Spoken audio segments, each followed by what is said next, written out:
జిల్లా పర్వతగిరి మండలం అన్నారం షరీఫ్ గ్రామంలో దర్గా వద్ద భక్తుల నుంచి అధిక వసూళ్లు చేస్తున్నారని అన్నారం గ్రామస్తులు ఆందోళన చేపట్టారు. బాబా దర్గా వద్ద నిర్వహణ టెండర్ పొందినటువంటి కాంట్రాక్టర్ నిబంధనలకు విరుద్ధంగా ప్రైవేటు వ్యక్తులను ముఠాగా ఏర్పడి భక్తుల నుంచి బలవంతంగా డబ్బులు వసూలు చేస్తున్నారని ఆరోపించారు.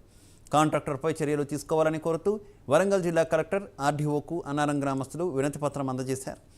భక్తులు అన్నారం దర్గాకు రావడానికి భయపడుతున్నారు.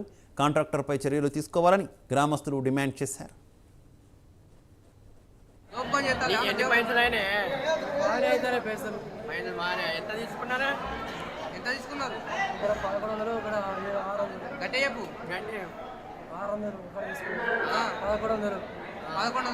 హజరత్ యాకూబ్ షా వలి దర్గా అనేది ఒక దర్గా ఉన్నది.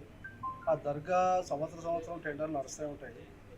ఈ సంవత్సరం టెండర్లో భాగంగా ఇప్పుడున్నటువంటి కాంట్రాక్టర్లు ఎక్కువ కోడ్ చేసి ప్రజల దగ్గర అత్యధికంగా అంటే బలవంత వసూళ్ళు వాళ్ళు తీసుకొచ్చినటువంటి పూజా సామాగ్రిని వాళ్ళు తీసుకొచ్చినటువంటి భక్తులు సమర్పించేటువంటి అన్నం కానీ ఇంకా వగైరా సమస్యల్లో పూట వాళ్ళకు డబ్బులు 2,000, 3,000, 5,000 అని చెప్పి బలవంత వసూలు చేస్తూ ఉంటే దాన్ని గ్రామస్తులంతా కలిసి సమిష్టిగా దాన్ని అరికట్టడానికి దర్గాలో ఒక 2-3 వారాల నుంచి మేము కార్యక్రమాలు చేస్తూనే ఉన్నాం. ఆ అరికట్టడంలో భాగంగా యాత్రికులు సంతోషపడ్డారు.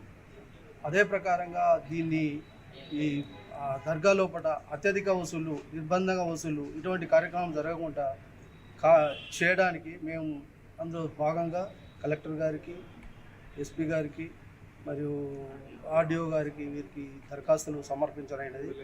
ఎమ్మెల్యే గారికి నోటీసులు తీసుకుపోయినా ఎమ్మెల్యే గారికి కూడా దరఖాస్తు ఇవ్వడం జరిగింది. దీన్ని